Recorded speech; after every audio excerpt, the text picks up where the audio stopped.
teman-teman. Selamat datang di dalam channel saya. Nama saya Pak Dr. Hendra Hamadi dan dalam kesempatan ini saya akan membagikan beberapa pengalaman saya di dalam bidang bisnis analytics dan juga mungkin nantinya di dalam perencanaan keuangan. Nah, untuk tahu lebih lanjut, mari kita akan masuk di dalam pembahasan yang pertama, yaitu adalah Business Analytics Introduction.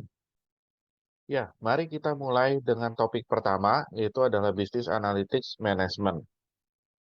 Nah, di dalam Business Analytics itu apa? Business Analytics mungkin kita sering mendengar kata-kata yang disebut dengan Data Analytics. Data Analytics itu adalah melibatkan bagaimana satu ilmu bagaimana mengekstrak data dan juga informasi dan bagaimana mendapatkan knowledge dari data tersebut. Nah, untuk apa kita mengetahui bisnis analytics itu dan seberapa penting bisnis analytics itu? Bisnis analytics itu penting karena untuk bisa meningkatkan customer experience. Yang kedua adalah bagaimana bisa meningkatkan daripada marketing strategi. Dan yang ketiga itu adalah bagaimana bisa meningkatkan engagement daripada customer dan juga bisa meningkatkan efisiensi, bahkan bisa mengurangi biaya.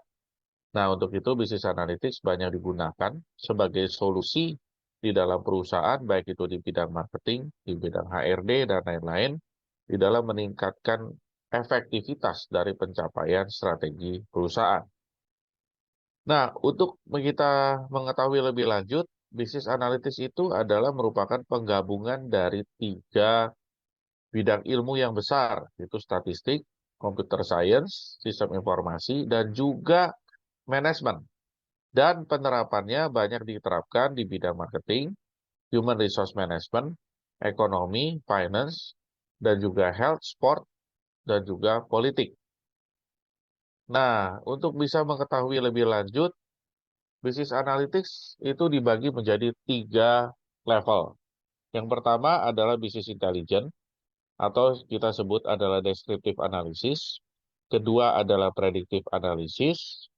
Dan yang ketiga adalah prescriptive analysis. Nah, kita akan bedah satu persatu. Apa yang disebut dengan descriptive analysis atau business intelligence. Nah, misalnya saya mempunyai data seperti ini, itu adalah data pola makan mahasiswa. Ini diambil daripada cara pengamatan dari mahasiswa saya, itu adalah mengamati temannya lewat Instagram, kemudian dicatat tanpa orangnya tahu. Jadi lewat pengamatan kita bisa tahu tanggal, waktu, makanan, apa yang dibeli, tempat makan, harga, dan juga bayarnya lewat apa. Nah, setelah itu kita buat yang namanya tabulasi.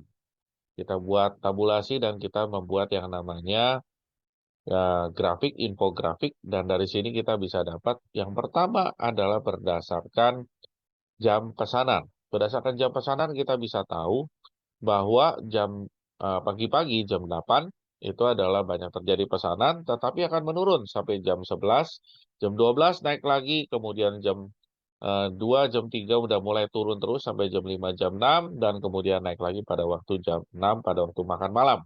Nah, kalau kita mempunyai kafe atau restoran, kita bisa membuat strategi marketing dari melihat data ini. Yang pertama, mungkin saja kita bisa membuat strategi yang namanya happy hour atau breakfast hour yang lebih panjang sampai jam 11 misalnya.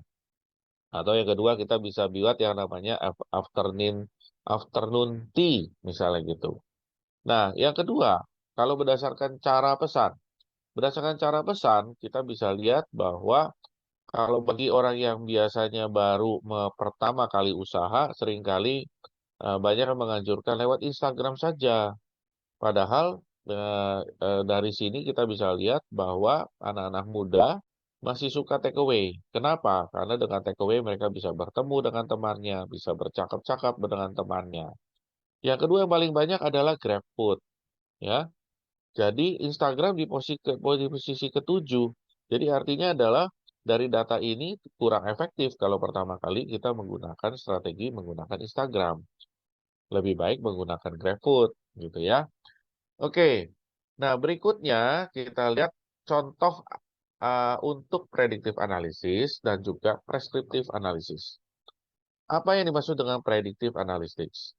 Nah, predictive analysis seperti definisinya bahwa kita bisa membuat yang namanya prediksi.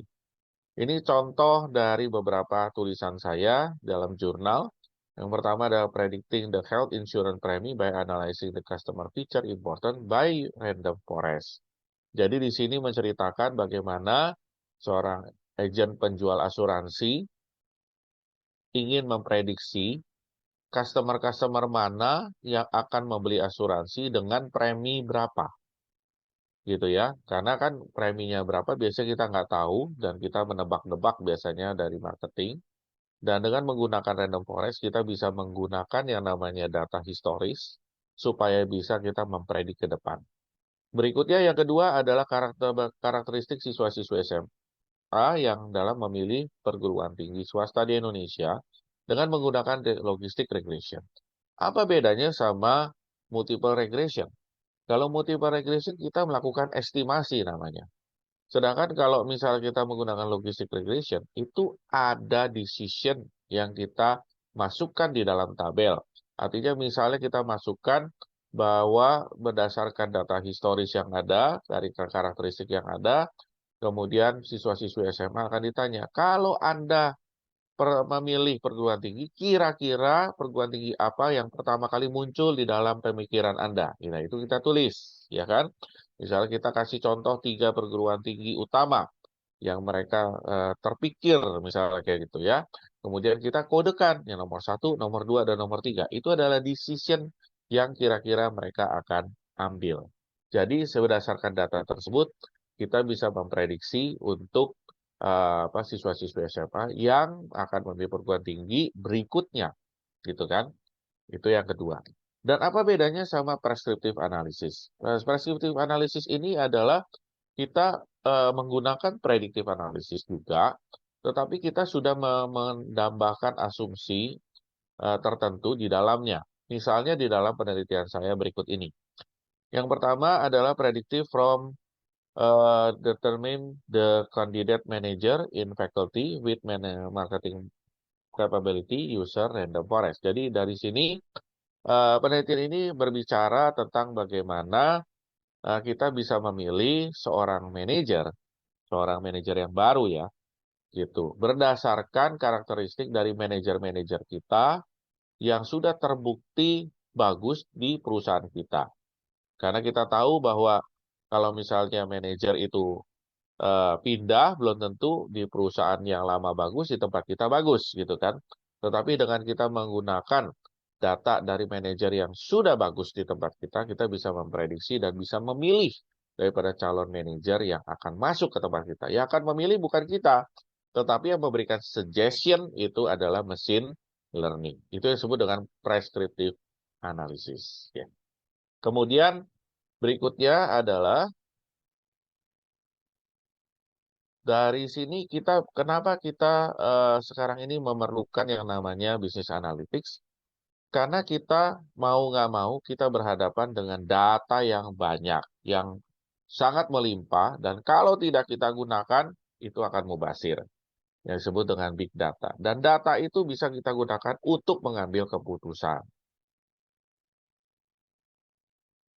Oke, sekian dulu dari ulasan saya hari ini. Mudah-mudahan bisa menambah pengetahuan Anda sekalian. Ini ya saya tinggalkan email saya dan telepon saya. Berikutnya juga untuk Anda bisa subscribe dan juga membunyikan lonceng dan juga share sama teman-teman Anda. Mudah-mudahan bisa membantu Anda untuk meningkatkan skill Anda di masa yang akan datang. Terima kasih.